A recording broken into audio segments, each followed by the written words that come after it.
pour se détendre, pour finir le stream, parce que Lordon, il a toujours des idées intéressantes dans ce qu'il écrit. Et on va finir là-dessus, voilà, on va finir sur un petit peu de Lordon.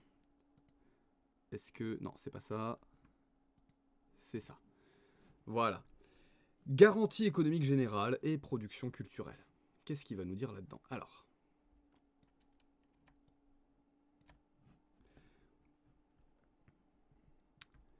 Qu'est-ce que c'est que ça? Pourquoi j'ai une petite barre là qui s'affiche? Ah, c'est mon autre fenêtre. Mais ça, on s'en fout, Jean-Luc Mélenchon, on l'a déjà lu. Voilà. Il y a dans le capitalisme contemporain deux manières de dépendre matériellement, donc de connaître l'angoisse de l'incertitude. La dépendance directe au marché et à l'emploi, la dépendance à l'administration subventionnaire de l'État néolibéral. D'accord. Bon, on commence déjà sur la dépendance matérielle que crée le capitalisme. Donc on comprend l'angoisse de l'incertitude, c'est est-ce que je vais avoir un métier, est-ce que je vais avoir un travail, etc. Donc du coup, on va pouvoir ouvrir un petit peu plus ça. Voilà. Et donc, cette angoisse de l'incertitude, c'est la dépendance au marché et à l'emploi. Donc, ça, c'est plus les problématiques de chômage. Et la dépendance à l'administration. Et il faut que j'inverse ma caméra parce que sinon, je lis pas du mauvais côté, du bon côté. Voilà. Tac. Et la différence à l'administration subventionnaire de l'État néolibéral. Donc, à l'argent des subventions. La première concerne les petits entrepreneurs et les salariés, la seconde les mondes de la production culturelle. On pourrait y ajouter tout le milieu associatif. Donc les subventions qui sont données au milieu culturel ou au milieu associatif. Si cette dernière forme de dépendance transite par l'État, il ne faut pas s'y tromper. Par sa médiation interposée, c'est bien la logique économique néolibérale qui continue de produire ses effets. L'État donne ses subventions, mais c'est toujours dans une logique économique néolibérale. La recette fiscale à laquelle est adossée la subvention est indexée sur l'activité économique privée. Donc, ce que les subventions vont apporter aux associations et au milieu culturel français est indexé sur l'activité économique privée, donc sur l'activité des grands groupes du 440, etc. Donc sur la plus ou moins bonne tenue globale du marché. Quand il dit marché, il veut dire capital. Hein. Quant à la dépense elle-même, elle est sous la pression constante du discours hégémonique, qui confond tout à dessein. Il faut réduire la dette publique, égale il faut réduire les dépenses publiques. Et de la surveillance par les marchés financiers, les créanciers de la dette publique, qui lui emboîtent le pas. On rappelle que quand on dit il faut réduire la dette publique, la fonction publique, donc la SNCF, l'éducation nationale, etc., n'a pas vocation à rapporter de l'argent. Quand on dit qu'il y a une dette publique, c'est qu'on entre le secteur public, on entre le secteur public dans des logiques néolibérales. Parce que le secteur public n'a pas vocation à faire des recettes. Le secteur public n'a pas vocation... C'est un service. Les services publics sont des services, donc il n'y a pas de dette. Si on dit dette, ça veut dire qu'on pense que, comme on disait à une époque, que la SNCF est déficitaire. Elle n'est pas déficitaire, elle n'a pas vocation à produire du capital. Sans être directement branchés sur le marché et l'emploi, les bénéficiaires de la subvention d'État n'en connaissent donc pas moins l'incertitude et l'angoisse. La dépense culturelle, ce supplément d'âme, entendre fondamentalement inutile, donc la dépense culturelle, elle est fondamentalement inutile dans cette logique-là, est constamment menacée et vient tout en haut de la liste des candidats à la réduction en cas de crise fiscale. Tout le monde a compris que celle du Covid s'annonce sanglante. Voilà. Pour le marché, pour le milieu culturel, la crise du Covid s'annonce absolument sanglante et là-dessus on ne peut être que d'accord avec Frédéric Lordon. Bah, il va dissocier le travail, l'emploi et le salaire dans la suite. Au final, c'est toujours la dépendance aux conditions de vie qui est primordiale. Toi plus nourriture. Parce que tu l'as lu cet article, c'est ça?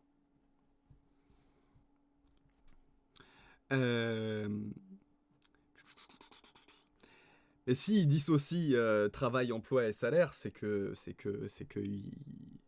il commence à être très copain avec Lordon, avec Bourdieu, avec Friot.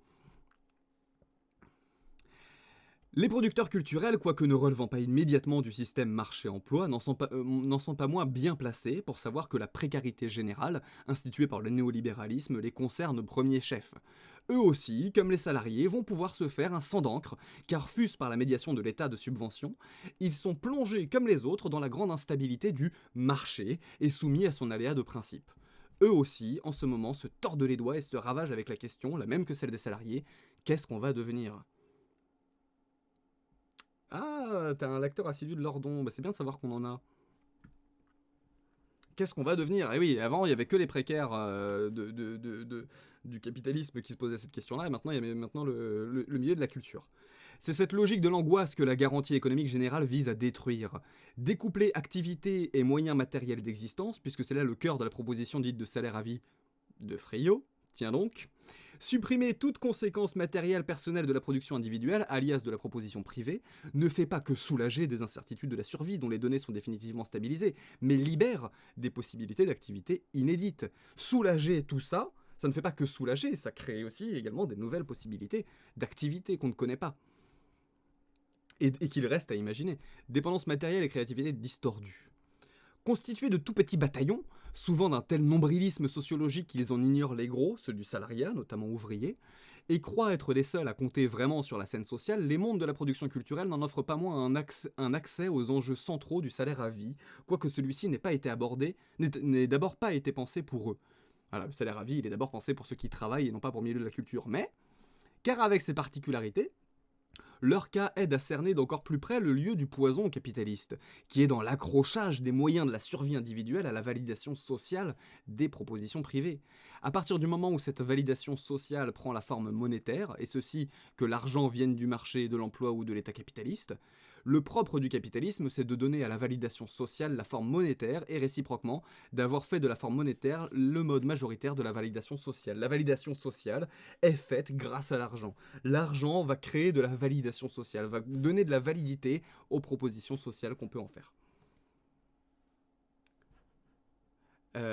C'est compliqué à lire, Lordon. Dites-moi si je vais trop vite.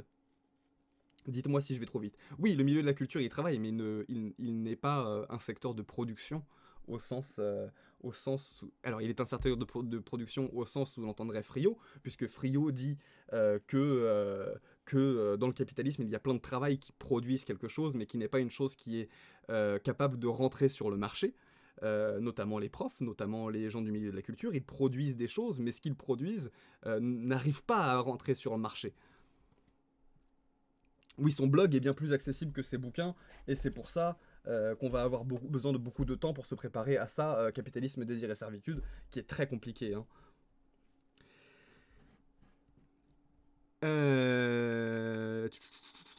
Le capitalisme convertit la validation sociale en moyen matériel d'existence, et fait passer les moyens matériels d'existence par la validation sociale. Vous ne survivrez que si votre activité parvient à se convertir en argent. Voilà le nomos du marché capitaliste. Voilà le lieu d'origine de la précarité instituée. Cet accrochage de la survie à la validation monétaire a pour nom la concurrence. Donc cet accrochage, c'est-à-dire cette manière dont la survie, vraiment la survie, avoir un toit et de quoi manger, va s'accrocher à la validation monétaire, c'est-à-dire au fait qu'on va vous donner des subventions, a pour nom la concurrence. Cet effet-là a pour nom la concurrence. Le poison capitaliste, c'est de confondre l'émulation et la concurrence. L'émulation, jusqu'à la rivalité, est une passion humaine qu'on n'éradiquera pas par décret. Elle a ses bonnes propriétés, elle a ses pollutions. La concurrence, c'est l'émulation, mais branchée sur des enjeux de survie matérielle. Tu penses quoi des musulmans en France? Mais je pense que tu vas arrêter de poser des questions à la con comme ça si tu veux pas te faire ban. Voilà.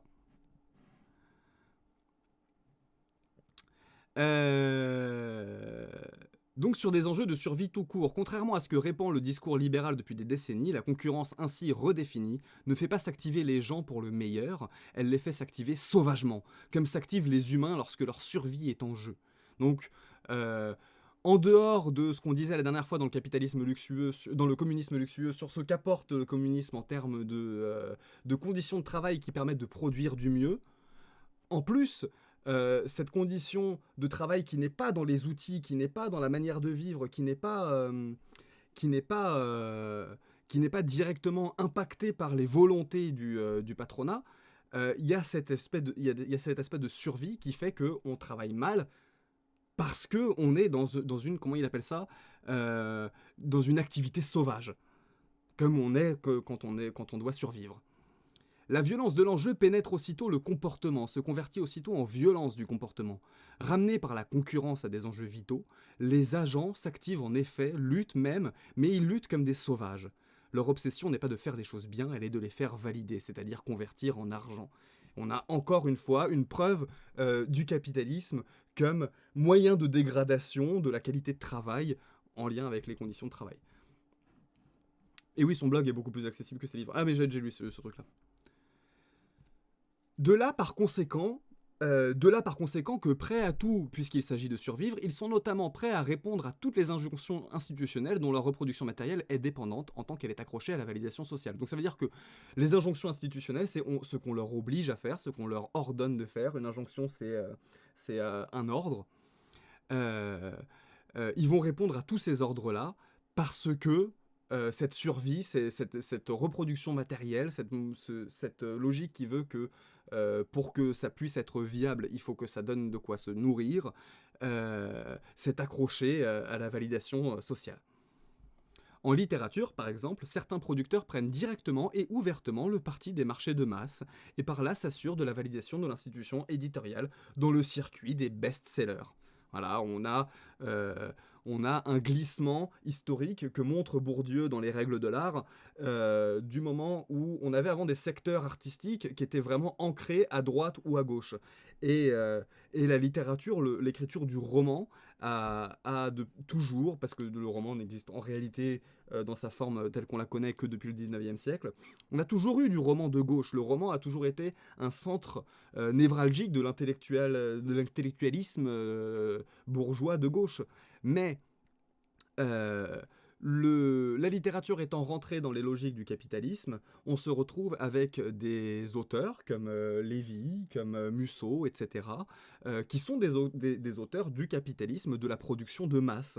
Ce sont des gens qui écrivent un livre tous les 6 mois, un livre tous les ans, ça dépend, mais qui vont écrire énormément de livres, à l'inverse d'autres auteurs contemporains comme Kundera, comme celui qui a écrit le dernier Goncourt, là j'ai oublié son nom, tous les hommes n'habillent pas le monde de la même façon, Dupont. Comme plein d'autres auteurs comme ça qui restent quand même ancrés dans un truc, dans une logique de gauche, mais beaucoup d'auteurs vont rentrer dans une logique marchande qui veut qu'on écrive beaucoup et qu'on écrive des choses de faible qualité, assez médiocres, pour rentrer dans ce circuit des best-sellers. Et on ne vit absolument pas de la littérature aujourd'hui. Avec le salaire à vie de Bernard Friot, on pourrait tout à fait en vivre et produire des choses qui ne seraient pas de la production médiocre visant à devenir best-seller, puisque on pourrait écrire exactement ce qu'on veut, on serait payé la même chose. D'autres, peut-être pires, cultivent par habitus Alors, l'habitus, on va en parler quand on recevra le philosophe spinoziste, mais en gros, c'est comment expliquer l'habitus ? C'est les efforts que vous mettez dans l'acte de demeurer vous-même. Voilà. C'est le bourgeois doit toujours rester dans sa distinction de bourgeois et va mettre plein d'efforts comme ça là-dedans.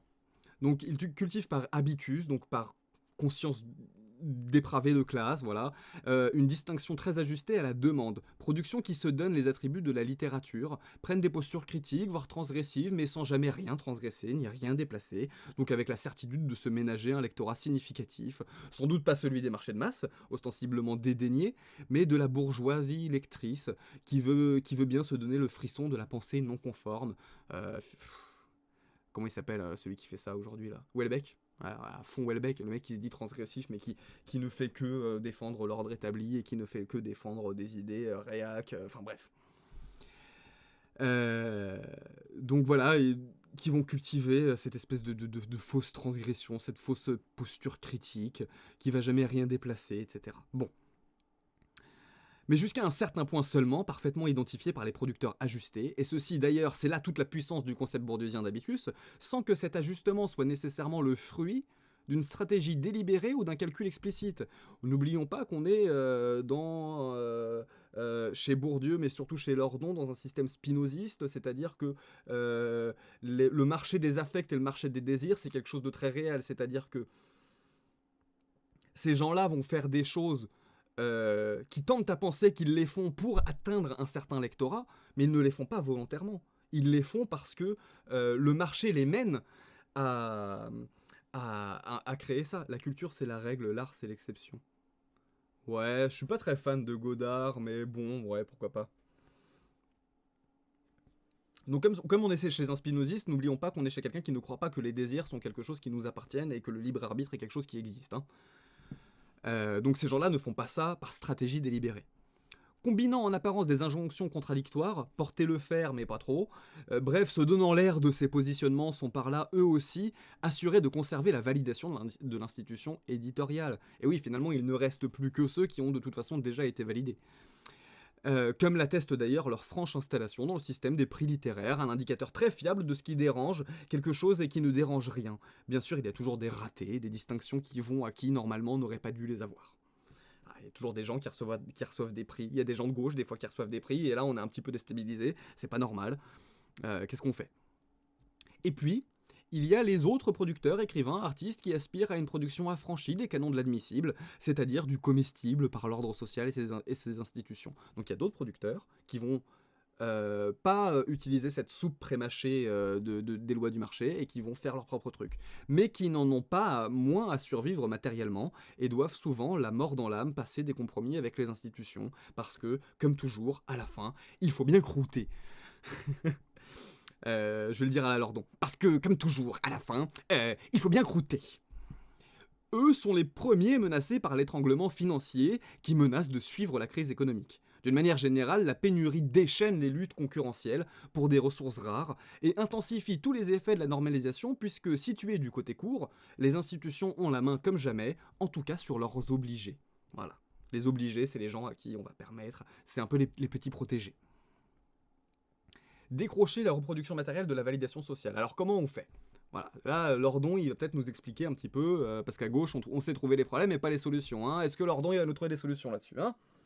Oui, et ça va être celle de Friot. La garantie économique générale, je rappelle la reproduction matérielle qui s'accroche à la validation sociale, c'est-à-dire que pour que quelque chose soit validé socialement, il faut que ça rapporte de l'argent, sinon c'est pas valide.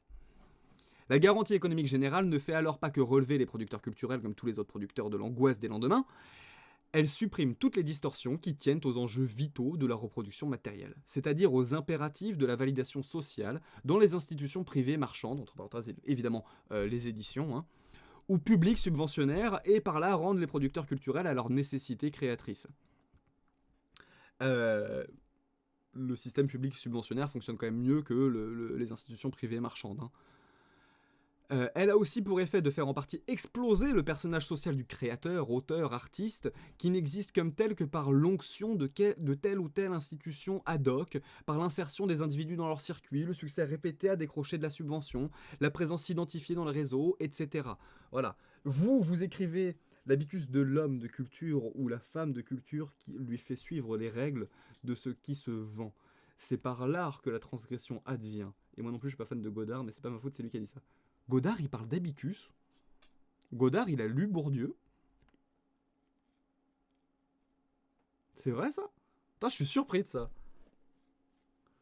L'habitus de l'homme de culture ou la femme de culture qui fait suivre les règles de ce qui se vend. Ah ouais. Bah, je suis très surpris de ça.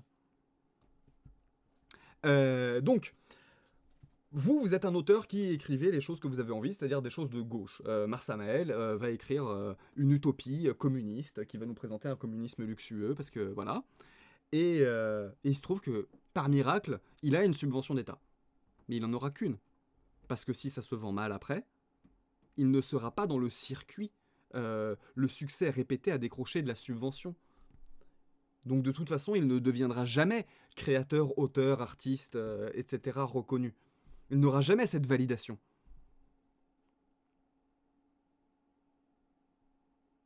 Avec des PD. Ah non, il a pas dit texto mon dernier message, c'est ma reformulation. Ah oui, d'accord, ok. J'ai eu peur. Parce que c'est quand même très, très de droite, Godard. Par le découplage radical de l'activité et des moyens de l'existence matérielle qu'opère le salaire à vie. Donc je vous rappelle, on vous verse un salaire que vous travaillez ou que vous ne travaillez pas, donc comme ça au moins on est sûr qu'on vous assure des moyens de subsistance qui vous permettent de faire ça dans les conditions qui vous plaisent, en partant du principe, encore une fois, que l'homme est animé par un désir d'effectuation de sa puissance, c'est-à-dire par un désir de toujours faire les choses à cœur, faire les choses qu'il aime et les faire le mieux possible, etc. Donc par le découplage, donc c'est-à-dire la séparation de l'activité et des moyens de l'existence naturelle, Les deux sont des choses séparées. Friot pose la question, est-ce qu'il est normal que le salaire soit le seul moyen de survivre, le salaire par le travail soit le seul moyen de survivre? Est-ce qu'on pourrait pas trouver un salaire qui se détache du circuit de production? Par le découplage radical de l'activité et des moyens, je le relis pour une troisième fois, de l'existence matérielle qu'opère le salaire à vie, n'importe qui retrouve, ou plutôt trouve tout court, la possibilité de formuler une proposition privée à caractère de création. Formuler une proposition artistique ne requiert plus d'avoir préalablement acquis les attributs sociaux et institutionnels de l'artiste. Vous n'avez plus besoin de cette validation sociale qui est de toute façon déjà accrochée par la reproduction.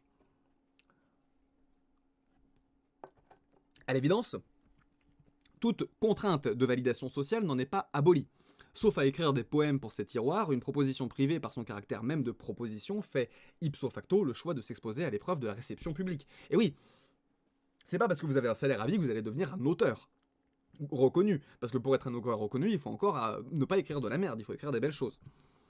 Mais ce qui change radicalement dans le système de la garantie économique générale est que, donc garantie économique générale, c'est-à-dire que chacun est garanti d'avoir son salaire quoi qu'il fasse, ce qui change radicalement dans le système de la garantie économique générale est que le verdict de cette épreuve n'est plus d'aucune conséquence quant à la survie matérielle du proposant. Il y aura donc toujours des échecs de la réception, c'est-à-dire de la validation sociale, mais sans conséquence monétaire. Échec soit du fait de la médiocrité de la proposition, soit du fait de son étrangeté, de sa nouveauté et de son trop grand pouvoir de déconcertation, c'est-à-dire c'est trop choquant, c'est trop différent, on n'aime pas.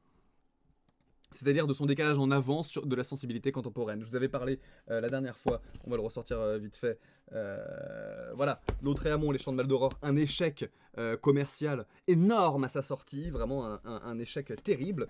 Et puis aujourd'hui, un des livres les plus lus et les plus présents dans les corpus universitaires. Bref, il y aura toujours des champs artistiques et leurs verdicts sociaux, mais rien de tout ça ne pourra plus condamner celui ou celle qui échoue, spécialement dans le second cas, à renoncer pour des raisons matérielles. Vous n'allez pas renoncer à l'écriture parce que vous n'arrivez plus à manger. Le fonctionnement social de ces univers que Bourdieu appelait des champs, et ça on en parle dans les règles de l'art, mais on en parlera aussi quand on lira la distinction.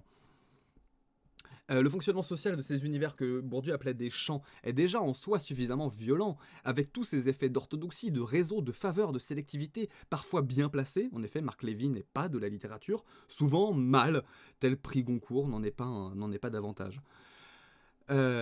Pour que cette violence ne se convertisse pas aussitôt en sanction matérielle. Je lis ce que vous me dites. Contrairement au mythe, somme toute très capitaliste, de l'artiste maudit, ou plutôt de l'artiste dans la misère, dont la figure a été réenchantée comme bohème, d'un coup ça devient classe de vivre dans la misère et d'être un artiste, formidable, qui encourage celui qui ne veut pas subordonner sa création à la sanction monétaire du marché des œuvres à accepter la misère. Voilà, c'est très bien d'être un artiste bohème, mais non, mais continue de vivre dans la merde et de bouffer du pain rassis. À faire de même de sa misère un élément constitutif et pourquoi pas exaltant de sa vie d'artiste. Voilà, d'un coup ça devient exaltant d'être pauvre. En gros, merci de nous débarrasser les circuits marchands avec vos trucs dont personne ne veut, mais persévérez bien néanmoins et soyez assurés de notre considération dans la mouise. Contrairement à ce mythe, donc, il y a beaucoup à douter que la précarité est la moindre propriété avantageuse sur la créativité. Elle est une chienne, porca miseria, disent les Italiens, qui tourmente sans cesse et détourne l'esprit de ce qu'il aurait de mieux à faire. Comme on sait, les transfigurations libérales ont fait de la précarité un sain aiguillon, la petite stimulation sans laquelle nous nous laisserions tant aller à l'oisiveté. Voilà, la précarité, ça devient une menace. Sans la précarité, vous ne travailleriez pas. C'est faux, évidemment que c'est faux.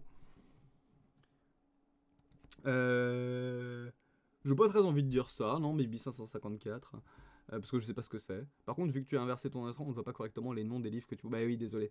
Mais j'ai brandi... désolé pour l'inversion de caméra, mais j'ai brandi Lautréamont, les Champs de Maldoror. Bonne nuit, Anaconite. Donc voilà, cette espèce de menace qu'est la précarité.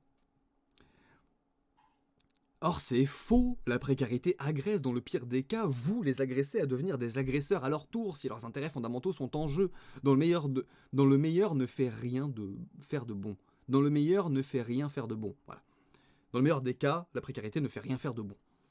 La créativité, à l'exact contraire du récit libéral de la mise en tension, prospère bien davantage du temps libéré et de la tranquillité d'esprit. Euh, On va lire ce dernier paragraphe et puis après on va se dire bonne nuit. Hein. Un cas de destruction par l'aiguillon de la concurrence, la recherche. Ah, ça, la recherche, on en parle beaucoup en ce moment et je vous conseille le dernier live d'Usul avec Samuel Ayon, je sais plus, un chercheur qu'il a invité pour parler un petit peu de ces nouvelles lois de recherche, etc. Qui est très intéressant ce live qu'il a fait. Il est un univers de la production culturelle étendue où la chose est spécialement visible, et d'autant plus que ces conditions sont en train d'être en ce moment méthodiquement détruites, c'est la recherche. Le CNRS en France a longtemps été une réalisation sans doute approximative, mais néanmoins exemplaire du salaire à vie et de ses vertus. Je rappelle d'ailleurs que Frio bénéficie du salaire à vie. Des individus, certes sélectionnés, mais payés quasiment sans contrepartie, à faire pour ainsi dire ce qu'ils veulent. Mais précisément ce qu'ils veulent ici, c'est faire de la recherche, alors ils la font, sans compter leur temps et au mieux de ce qu'ils peuvent, pour cette éternelle et simple raison que c'est leur désir. Et dans ces conditions, la recherche est excellente, mais que des gens soient ainsi laissés à très peu de contraintes, pas loin de leur libre vouloir, et pire encore hors marché, est insupportable au néolibéralisme. Aussi, là où il n'y avait que peu de contraintes, le néo-management appliqué à la recherche a-t-il décidé d'en mettre toujours plus, notamment des contraintes de surveillance, reporting et d'évaluation. Mais bien plus désastreusement, des contraintes de fragilisation générale des positions par la concurrence.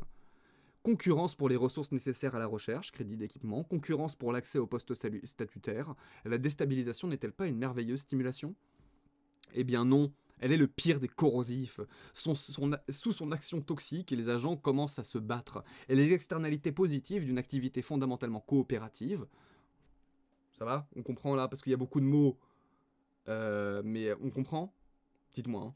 Hayat, merci, Samuel Hayat. Non, on comprend pas. Sous son action toxique, les agents commencent à se battre. C'est-à-dire que pour avoir des crédits de recherche, c'est-à-dire pour avoir du matériel pour faire leurs recherches, des lasers, des bouquins, des machins, etc., il faut être en compétition parce qu'il faut que, par exemple, ça c'est un mode de compétition qui fonctionne en France assez bien dans la médecine notamment, il faut que vos articles que vous publiez soient mentionnés dans le plus grand nombre d'articles possible. C'est-à-dire que vos articles ont permis de faire redorer l'image de votre université, de faire redorer l'image de votre pays, parce que vos articles sont en source d'autres articles. Voilà. Donc ça met tous les gens en concurrence. Plutôt que de travailler ensemble, ils vont travailler un peu comme des génies solitaires, parce que comme ça leur permet d'avoir le plus d'argent possible pour faire les recherches qu'ils veulent faire. Ils cèdent à l'affolement dès lors que leurs conditions matérielles d'existence sont directement menacées. Alors, je sais pas si c'est ça qu'on... Les externalités positives d'une activité fondamentalement coopérative sont détruites. Les externalités positives, c'est ça. Les externalités positives d'une activité coopérative, c'est le fait que quand on travaille avec plusieurs chercheurs qui ont plusieurs sujets d'études différents, on a souvent une recherche qui est bien plus aboutie et bien plus intéressante. Et là, en l'occurrence, c'est détruit par la logique de compétition qui rentre dans le secteur de la recherche. Mais surtout, ils cèdent à l'affolement dès lors que leurs conditions matérielles d'existence, leur argent pour manger, sont directement menacées et commencent à chercher dans la panique à identifier les stratégies institutionnelles gagnantes. Voilà. Qu'est-ce qu'il faut faire comme recherche pour gagner, pour avoir le plus de ressources possibles pour faire nos recherches. Le mimétisme, c'est-à-dire le conformisme, est malheureusement la seule solution rationnelle à ce problème. Il faut faire la même chose que ce que les gens qui ont réussi, pour qui ça a marché, ont fait. Malheureusement, en effet, car la créativité de la recherche n'y survit pas quand chacun ne cherche plus qu'à se rallier au courant dominant, rationnellement interprété comme ceux qui bénéficient de la meilleure validation institutionnelle, donc des meilleures chances de salut matériel. Il dit de salut matériel, mais on comprend que c'est de matériel suffisant pour faire les recherches dont vraiment on a besoin. L'innovation scientifique et intellectuelle suppose de faire ce qui ne se fait pas encore. Et oui, le mimétisme, ça fonctionne pas dans le milieu de l'innovation. L'innovation veut qu'on passe d'un truc totalement nouveau à un truc totalement archaïque. L'innovation, c'est pas la même chose que le progrès. Or, tout le monde est déterminé par le nouvel agencement institutionnel concurrentiel à faire comme tout le monde. Fin de l'histoire. l'éthos de la science, périt à coup sûr, et il périt même 2 fois. D'abord d'être saisi par le conformisme, ensuite d'être saisi par un conformisme méchant, comme il est de règle quand tout le monde est porté à cran. Voilà. Donc comment est-ce que le néolibéralisme va mettre tout le monde à cran? Oh, il reste qu'un seul chapitre. Ah, on va se le faire, il reste qu'un seul chapitre, ça me stresse de pas l'avoir fini. Le risque comme mensonge idéologique et comme fléau matériel. Allez, on s'accroche. Les gens partent, mais c'est pas grave, moi je continue, je suis un fou. Décidément, il faut retourner tous les énoncés libéraux. La vraie prise de risque, ou disons, est-ce que j'ai pas raté des trucs? Si, quand même. Complètement, comment t'écris bien alors que t'as une partie de ton esprit toujours occupée par les problèmes d'argent, parce que t'as froid et que tu peux pas payer le chauffage. J'aime pas ce mythe de l'artiste maudit, exactement. Et je conseille aussi le blog d'Alexander Samuel, biologiste et gilet jaune, qui écrit pas mal sur la case de la recherche. Yes. Yes. Décidément, il faut retourner tous les énoncés libéraux, la vraie prise de risque, ou disons la prise de risque pertinente relativement à ce qu'il s'agit de faire. Ici donc, la prise de risque intellectuelle suppose d'être relevée de tous les autres risques, en tout cas du risque matériel. Pour prendre des risques, des vrais risques de recherche qui pourraient n'aboutir à rien, ou aboutir à quelque chose de parfaitement innovant, il ne faut pas que ce risque-là soit un risque matériel, il ne faut pas que cette prise de risque fasse en sorte que vous puissiez vous retrouver à la rue. Sinon, vous n'allez pas les prendre, ces risques-là. Mais de même que le capitalisme confond tous les désirs et prend le désir marchand pour le désir tout court, de même confond-il toutes les sortes de risques et rabat-il toutes les prises de risques sur la seule déstabilisation matérielle. On vous dit que prendre des risques, c'est juste prendre le risque de perdre de l'argent. Mais ça ne devrait pas être le cas. Malheureusement rédhibitoire à toutes les autres aventures. Si l'on veut jouer gros sur un certain front, le front de la création par exemple, il est préférable d'être un peu tranquille sur les autres. Et oui, si vous êtes auteur et que vous voulez vous faire de l'argent avec un livre, vous n'allez pas prendre de risque sur ce livre. Vous prenez déjà un risque en décidant de devenir auteur, alors vous allez essayer de faire un livre qui marche plutôt qu'un livre qui est bien, ou qui en tout cas prend des risques et essaie de faire des choses innovantes. Bien sûr, et l'histoire l'atteste, on pourra toujours trouver des individus d'exception qui ont triomphé de tous les obstacles cumulés. Mais ces attestations, ne font que reconduire le mythe capitaliste du créateur qui a fait son choix, celui de la misère. Qu'est-ce qui m'énerve celui-là? Et plus caractéristique encore, celui de l'individu héroïque. Plus encore, elle laisse dans l'ombre tout ce que les collectivités ont perdu d'avancées de toutes sortes du fait que ceux qui auraient pu les accomplir n'étaient pas complètement à la hauteur de cet héroïsme. Mettre la création culturelle ou intellectuelle sous condition d'héroïsme est bien la plus libérale et la plus débile des idées. Il y va, Lordon. La saine vertu du risque est peut-être le plus mensonger de tous les articles de l'idéologie libérale. On en a l'indice, pour ne pas dire la preuve, à ceci qu'aucun de ceux qui en tiennent le discours n'a jamais connu la précarité. Et oui, les gens qui disent « moi j'ai pris des risques pour en arriver là où je suis ». Oui, mais t'as jamais été pauvre. Donc tu sais pas ce que valent les risques que tu as pris. Si tant est que tu en as vraiment pris. Et que tu n'as pas simplement par habitus l'impression que tu en as pris.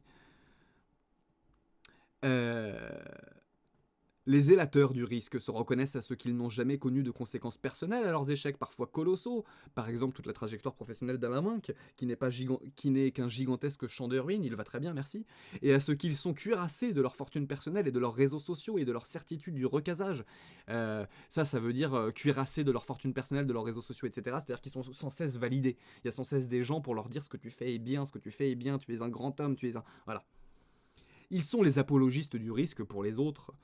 Chacun peut reconnaître l'envie de prendre des risques, de s'exposer à des risques, traverser un océan à la voile ou un désert à pied, produire une œuvre dont la vérité sera insupportable à ses contemporains, mais de son propre chef et non contre son gré sous la commande d'un donneur d'ordre. Les vrais noms du risque capitaliste, c'est-à-dire du risque pour autrui, sont la misère et la précarité. Ce risque-là n'a aucune vertu, il tourmente, épuise et n'incite qu'au mauvais, du simple conformisme jusqu'à la violence concurrentielle.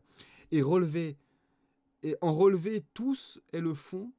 En le relever tous... Bon, ok, on va voir. En relever tous...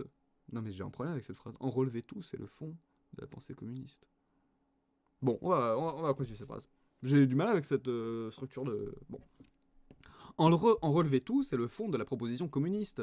Non seulement une simple exigence morale, mais sous la visée d'une augmentation des puissances individuelles et collectives. Si l'angoisse de survie est bien plus qu'un frein... est bien plus un frein qu'un moteur à l'accomplissement, ici la garantie économique générale appliquée aux producteurs culturels trouve naturellement sa place dans l'idée d'un communisme luxueux. On en revient là. Elle libère de la peur, et restitue à chacun la possibilité de s'adonner, voire s'il le souhaite, de proposer. Écriture, peinture, sculpture, musique, dessin, photo ou vidéo, tout ce qu'on veut. Il faut affirmer qu'une société qui s'organise pour permettre à ses membres de produire davantage de cela et moins de téléphones racés est une société meilleure, et qu'ouvrages et œuvres ne sont jamais si réussis qu'accomplis selon un désir libre et tranquille, relevé des inquiétudes de la survie et tourné vers la vie. Eh ben dis donc, hein. Ouais, il me fout pas les poils. Hugo me foutait les poils tout à l'heure. Hugo, il me foutait les poils quand on lisait Les Travailleurs de la Mer. Mais quand même, c'est très très très très intéressant tout ça. Hein. C'est très très intéressant. Je crois que ça vient d'un quiproquo. Donc là, tu parles, Tirliti, du mythe du poète maudit. Les artistes comme Baudelaire écrivent ce que la société de leur époque n'accepte pas et donc ils sont maudits. Mais le mythe de l'artiste maudit, il dit que c'est parce qu'ils sont maudits qu'ils sont intéressants, c'est complètement retourné. Alors c'est pas seulement ça, parce que quand on parle des poètes maudits, en l'occurrence les poètes, on pense à Verlaine, etc. Et c'est des gens qui ont vécu surtout des choses absolument horribles. Mais on parle pas simplement de pauvreté. La pauvreté matérielle en est une pierre de cet édifice, de la construction de cette image du poète maudit, mais pas la seule. Paul Verlaine, qu'on appelait Pauvre Lélian, parce que c'est un anagramme de son nom, euh, euh, avec son espoir désespéré, etc. Il y a beaucoup de choses qui montrent que quand même cet homme a une vie très très triste sentimentalement, etc. Donc il n'y a pas que la vérité matérielle derrière Poète maudit. Mais c'est surtout de là qu'ensuite on a construit l'artiste maudit. Mais c'est encore autre chose.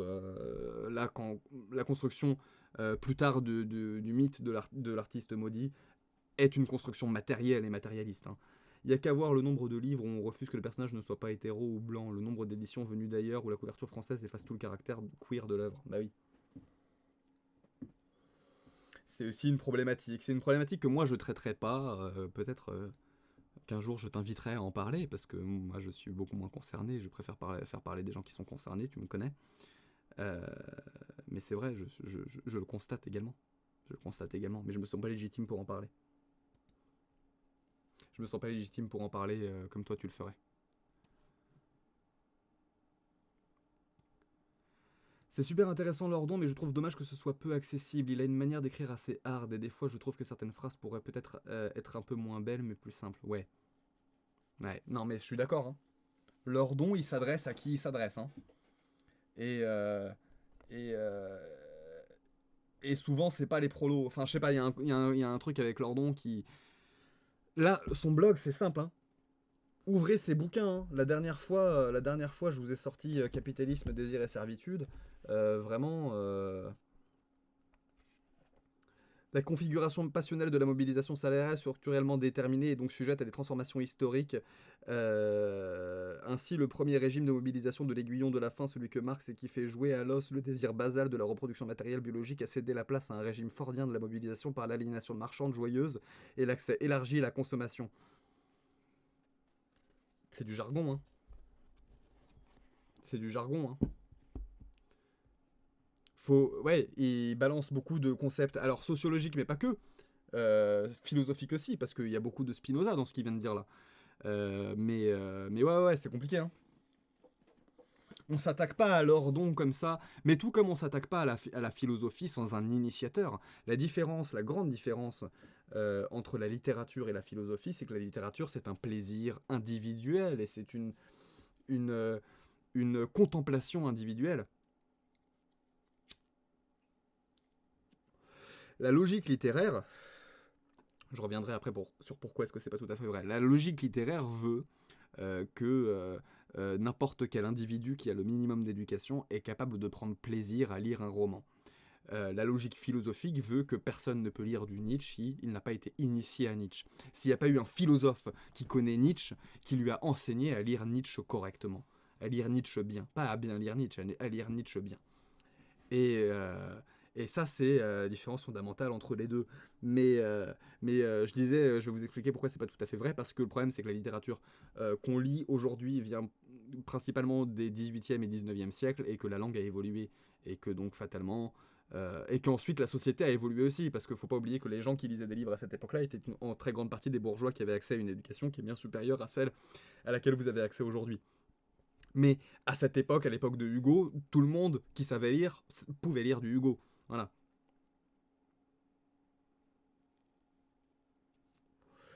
Oui, la lecture pouvait se faire en groupe, mais ça n'avait pas vocation à être fait en groupe. Là, on est en train de lire en groupe.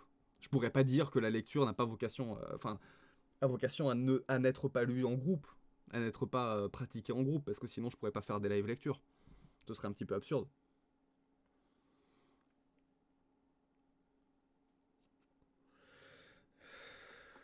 Donc voilà.